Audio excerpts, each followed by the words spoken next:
the most tremendous new musical experience you can have.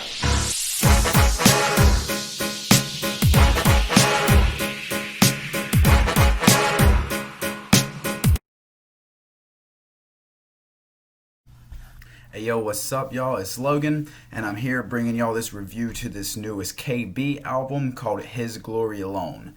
Now, most of y'all, if you've been following me for a while, should know who KB is. He is a former Reach Records artist who has just embarked on his newest journey with a larger label, and this is his first album coming out since leaving Reach. No hard feelings between him and Reach. It was just time for something new from everything that I've read. Now, I don't know the personal details, obviously, so I can't speak to that, but either way, I love KB. I have always loved his music. I've been here from the beginning with his album Weight and Glory.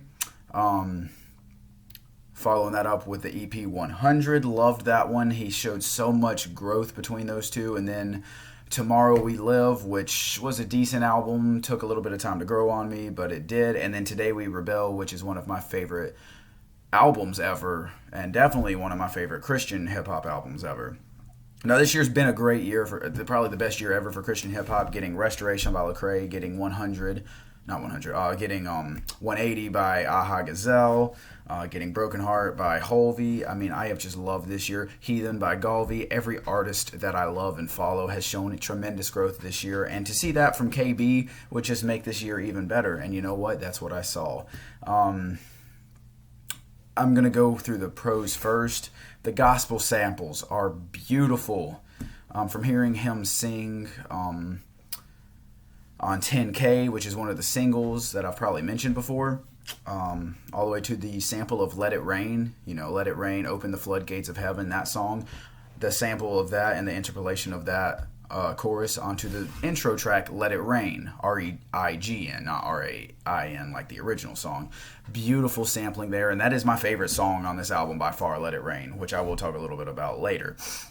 His flow, as usual, is on point. He's really good at fast rapping. He's really good at just passionate rapping. I mean, he has a great singing voice too, and he shows that sometimes. Every single song on here evokes some type of emotion, whether it makes you tear up, whether it makes you happy, whether it makes you hopeful. I even tweeted this out, and I think I have this later on in the review. I'm going to say it now.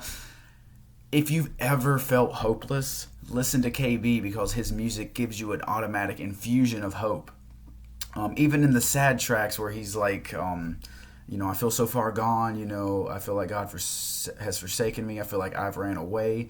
Even those songs are immediately followed or immediately ended with a coming back into the graces of God vibe and message, and it really wells something up inside of you that not many artists can make you feel that, so I really appreciate that from an artist at this level. On top of that, great topics, amazing topics covered on this one.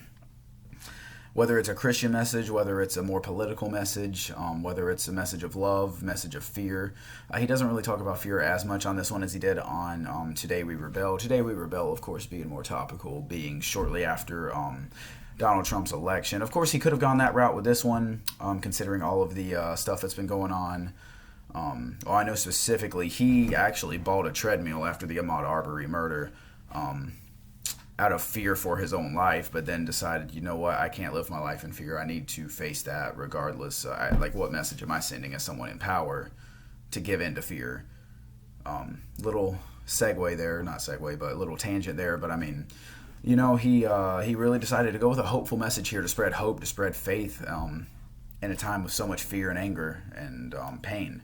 So I really appreciate that. Now the cons of this one, I feel like some of this, there's a lot of standouts on this one, and every single song is good, but I feel like some of the songs maybe weren't capitalized on perfectly.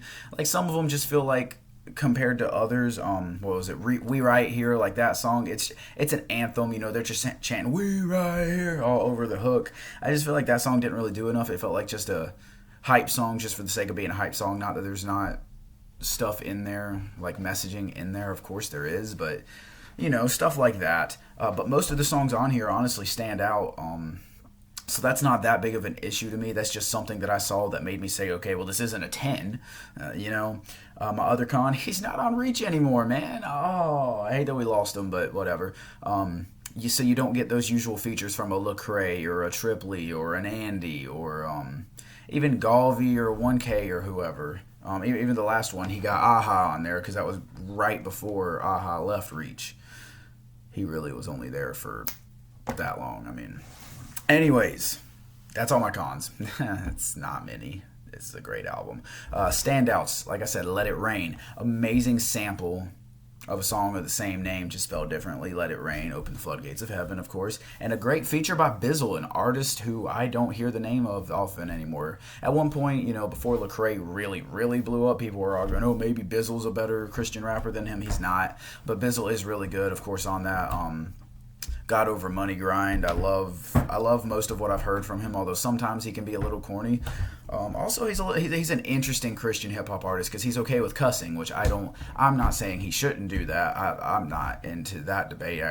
The music I listen to, I don't care, but it is just interesting. It kind of limits his pool whenever, most people who listen to Christian rap, a lot of people will go there strictly to get away from the secular side. So they're like, oh, I can't let my kids listen to this. He's over here saying the N-word, whatever. I don't know. I mean, that's basically all I've ever heard him say, so I'm not going to indict him for that. But then at the same time, it's not like regular rap fans are listening to him because, one, either they've never heard of him, or two, they don't want to be preached at, That being said, great feature on here. Well chosen feature artist. I'm only going to talk specifically about two other songs because I'm not trying to talk about the singles. 10K, which was amazing, or what was it called? Armies, which was another single, which was amazing. I talk about Masterpiece, which at first is just a song describing the beauties of a woman on the inside, not talking about how she looks on the outside. And as the song goes on, you start to realize, oh my God, he's talking about his daughter. So one, obviously it would have been inappropriate and just weird. But two, I mean, he's trying to build her up to say, I know one day you're going to doubt yourself. You're going to think I'm not pretty enough. You're going to have your heart broken or something maybe. And, you think maybe it was my fault, maybe I wasn't enough, but you need to know on the inside you're beautiful. This world might not care that much about you. As we know, the most disrespected person in America is the black woman. But he's building her up, just saying, you, just like anyone else in this country, was made in the image of God. And to me, you are the most beautiful person on this planet, the most capable person on this planet, that song made me tear up because, I mean, while I am a 22-year-old who is nowhere near thinking about marriage or kids, it's just beautiful to see that. And I mean, like, if you want kids, one day you're gonna, hopefully, if you have a daughter, have that relationship with a daughter to where, you just see the true beauties in life through that. So that is really inspiring and just emotional, very emotional. And he very well shows off his singing voice on this song. He's not rapping this song. He is harmonizing it, and it sounds beautiful. And then the song Dark Skin. This one talks about how people with dark skin are obviously kind of at the bottom of the totem pole, looked down on. Obviously a focus on black people in America. Of course, him being a black person in America. But it's not just that, he talks about how Europe has set the standard for complexion with, making the standard of normalcy and beauty light, fairer, white skin. And he even talks about how, like, Indians or Asians are looked down on. The darker Asians are looked down on compared to, like Koreans compared to, like, the Japanese, stuff like that.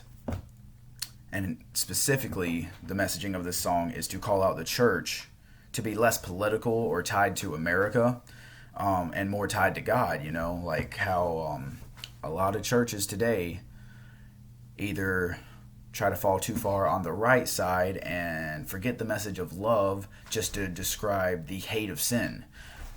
Yes, as a Christian, you should hate sin and preach against it, but the main purpose of Christianity is to love one another, to love your brother. You're not supposed to approach them in a way of, if you do that, you're going to hell. You're supposed to approach in a way of, listen, I love you, brother.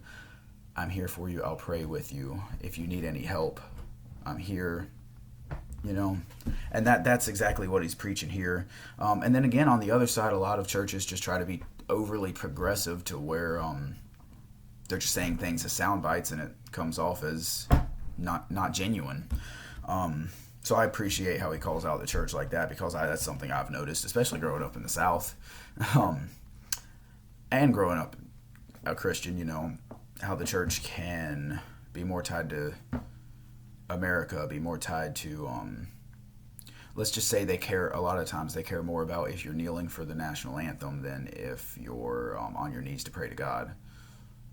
You know, sometimes that seems like it's more important, when really we weren't put here to be American. We were put here to be Christian. We were put here to serve one kingdom, and that's not the kingdom of Donald Trump.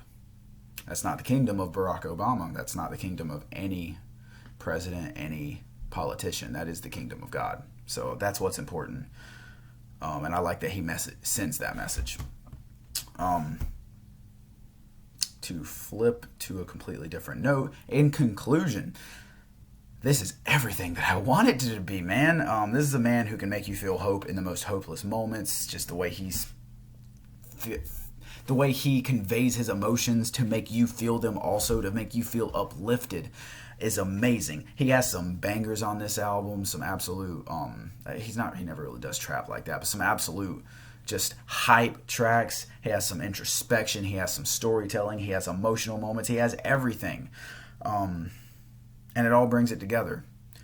The only reason it falls short is that there could have been more songs that really gave you that hopeful, transcendent feeling, or that feeling of like, oh, I'm really relating to him. There were a couple of moments, like I said, with the song We Right Here as my example, to where you're not really feeling anything. You're just like, okay, this is fun, but I'm not like, with songs like 10K or Armies, you're getting the hypeness and the emotion. You're like, oh yeah, let's go, but let's go fight, let's go win. It's like, for God, obviously, not just related to a sports event, but I mean, it could work. Yeah, that's the only reason it falls short, especially in comparison to Today We Rebel, where basically every song outside of a couple really gave you that emotion, backed with the hypeness. Like a track like Not Today, Satan, that's an extremely hype track, but you get the emotion too, especially following up a track like Art of Drifting and Art of Hope. Regardless, I think this one is better than Today We Rebel. I think this is one of my favorite albums of the year right now. I have it in my top 10.